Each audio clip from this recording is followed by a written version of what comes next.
What's going on, guys? Welcome back to Leafs Chatter. Leafs lose 5-1 to the Dallas Stars. I'm gonna try to make this one short. I say that all the time, but I really am. To be somewhat optimistic about this game, I thought the Leafs played pretty good in the first 20 minutes, but again, they just can't carry it over for the next 20, and then the 20 after that, it's completely gone. Like, I don't really. I thought we played good in the first 20 minutes. Scotty T. Lawton, though. Fuck, Scotty T. Lawton gets us a nice goal to bring it to 2-1, which is huge.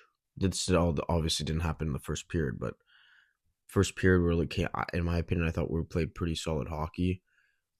We held them off for a good chunk of time, but when are we gonna do some attack? When, like, it's good that we held them off, but we gotta start generating more.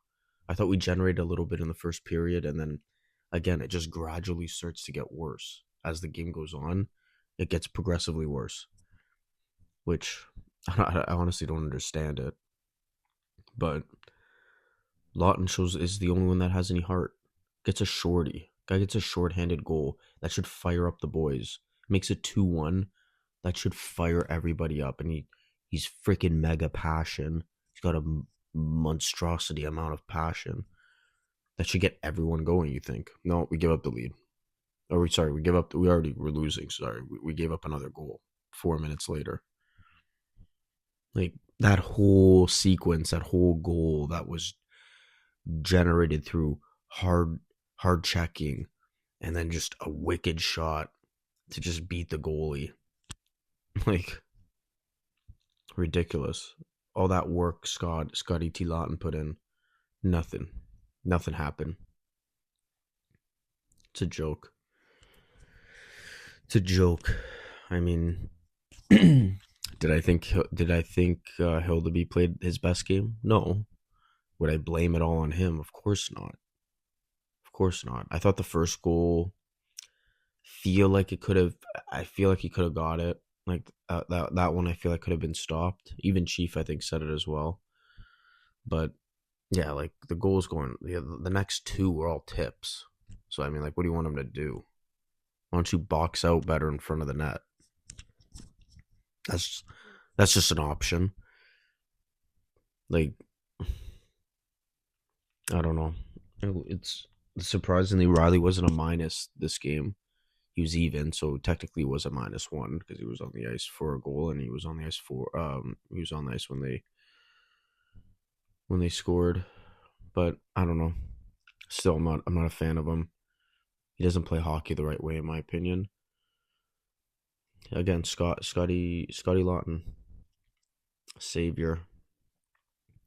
I thought the fourth line played pretty good tonight. I like that. I like that line with Joshua, Lawton, Lorenz. Just a big line. Like, those are big boys. And then the third line was okay. It was all right.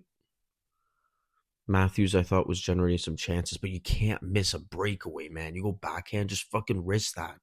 Wrist it. He's going backhand. So he's losing his touch. It's like he's losing his scoring touch. I didn't like Willie's game that much. I thought Nyes played a little better, at least in the first, I'd say, 20 to 30 minutes of the game. He played pretty decent. He was finishing his checks.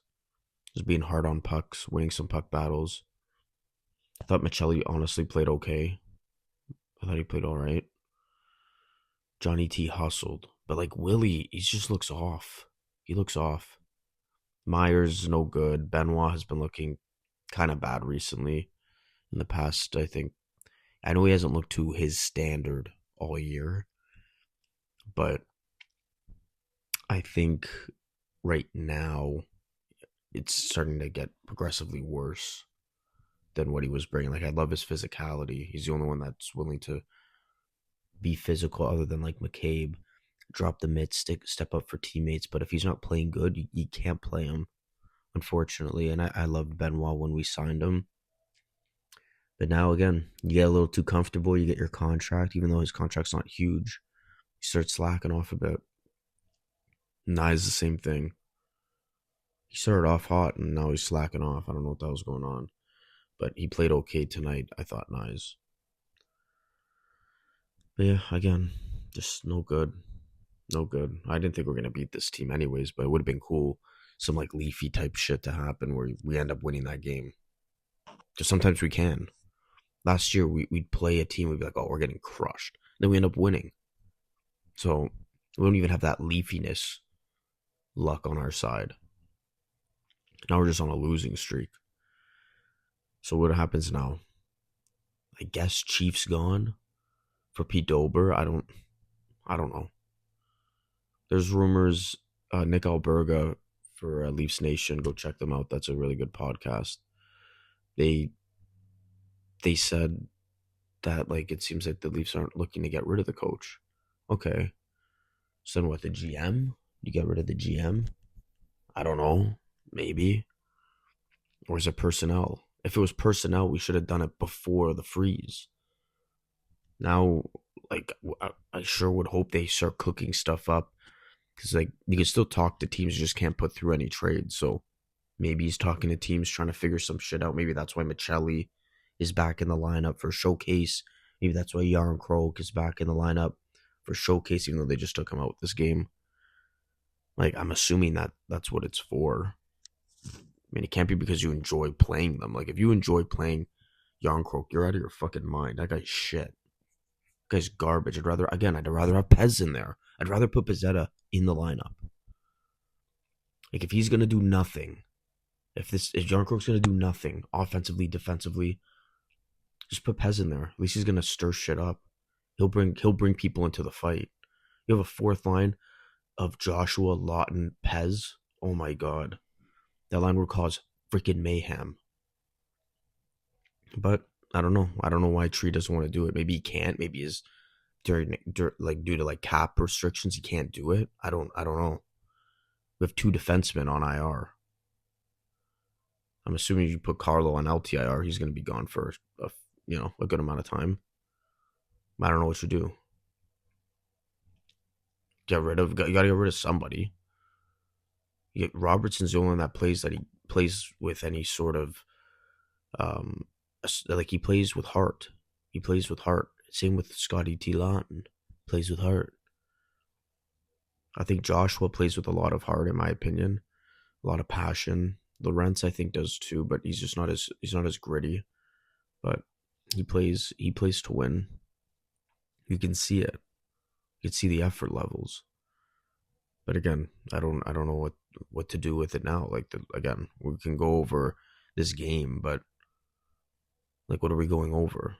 They had a decent start to the game.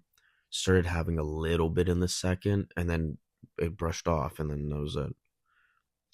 Then we couldn't score after Lawton scored. You think it would boost everyone up? We ended up giving up the fucking. Again, we gave up the lead, right? So, like, it's ridiculous. We can't score. We can't score. Willie doesn't have a 5-on-5 goal in over a month. So I get why everyone's on Matthews because he's our captain. But fuck, Willie doesn't have a 5-on-5 goal in, I think it's over a month. So, fuck, forget about the power play. Oh my god. Power play was 0 for 4 tonight. So, that's crazy. And listen to this statistic. Wyatt Johnson has 13 power play goals. Just him alone. The Leafs as a team have 12. So he has more power play goals than our entire fucking team. That is insane. We should definitely be at 20. At least 20. But no, we're stuck at 12. Because our power play just doesn't work. Now, so you again, going back to the trade, you can't trade anybody right now, but you could talk. So maybe they're working shit out. But you can get rid of coaching. Chief could easily be fired after this Pittsburgh game. I can't see them doing it before the Pittsburgh game. I don't know. I just see them doing it after the Pittsburgh game where there's either some sort of coaching change or Mark Savard is let go, or they got to change something. They have to change something. They need new people. I don't agree with getting rid of Chief in my opinion, but even Chief makes some bonehead decisions like with the lineup. Like I don't agree with some of his stuff, but wanting to have Quillen and Pez and Villeneuve in the lineup, that's not up to Chief. That's up to Treliving. So if Treliving can't do that due to cap restrictions, that's when you start moving off of guys. Tree. Okay. I don't know if he does that, but like again, I have no clue. Pez right now has 3 points with the Marlies, just 3 assists. Um, I don't know how many games he has played. Like maybe like 15, 17. He was injured for a bit, but I know he's got he's got a shit ton of hits. They don't track hits in the AHL, but I'm sure he's got a bunch. And he was just suspended for 3 games. He's coming back, I think, next game. But anyways, I'm going off track here. Tree is in charge of that, so maybe it's Treliving. I mean, he's already made some pretty shitty fucking trades. Do you fire him? I don't know. But Keith Pelly's probably saying you guys better fucking wake up, or otherwise you guys are all gone. But he's not saying that to the players because why would he? Why would you get rid of Matthews? Why would you get rid of Willie? Ticket prices. The Leafs can't sell out a home game right now. They can't. And I'm begging you guys, don't go to the games. Don't waste your time. Don't waste your money. Even if it sounds like a good deal, just don't do it. They do not deserve our support if they suck. Maybe then, if Keith Pelly sees, oh, we're not making that much money, maybe you should fucking do something about that. Maybe you should make a change. Because we shouldn't be. I love this team as much as the next guy, but you can't keep supporting this team, spending a shit ton of money to go watch these guys play when they suck. I don't know. That's my opinion on it. But yeah, anyways, Leafs play Pittsburgh on Tuesday. Do we win that game? Honestly, probably not, because we beat Pittsburgh last time, and I bet they're just coming back for redemption. Crosby just became the all-time point leader with Pittsburgh, just passing Mario Lemieux. Congratulations to him. What a hell of a career. He's probably going to bury us next game. But at least Matthews might be able to take some pointers from a true captain. So maybe there's some upside to that. But again, maybe not. But yeah, no, we play Pittsburgh tomorrow, and we'll see what happens. But I guarantee if we lose, something's happening to the coaching staff, because we have like 3 days off. That's more than enough time for them to fire somebody, find somebody, and then get them over here to Canada so that they can start working with this team. It's most likely going to be Pete Dober. But someone said, and it makes a good point, Pete Dober's really good with teams that are already suitable for the playoffs. He was brought into Dallas to help them get over the hump. Now, he didn't do that. But, I mean, do you trust him to deal with your team? What if your team goes through a rebuild? Right? Let's just say you get Pete Dober. We win maybe 2, 3, 4 games, and we start losing a bunch again. And it goes to shit. Because right now it seems like the message isn't there. Obviously, you get a coach, you start playing a little bit better. A lot of players start playing with more urgency, which is bullshit because they should be playing with it every single night. That's what they get paid to do. But let's say you get rid of Chief, you bring in Pete Dober. He helps out a little bit. They get a little hot, going like a little hot streak, and then they start losing again. Then what do? Do you do a retool? Probably. I doubt they do a rebuild because they'll lose so much money. They'll probably do a retool. And then, yeah, you see where it goes from there, I guess. I don't know. This is just all assumption based now, but I don't know what happens. I don't think the coach should be fired. I think it's on the players. But if we lose next game, I thought it would have happened already, but if we lose next game, I can't see them keeping the coaching staff the same. Everyone's got to go. So, anyways, I said I wasn't going to be long, but I lied. It's my apologies for that. Anyways, that is it for this one, though, guys. Thanks for watching. Like, subscribe, comment. Check out my TikTok. It's also Leafs Chatter. I post stuff on there as well. But again, that's it for this one, though, guys. I'll see you in the next one. Take care. Peace.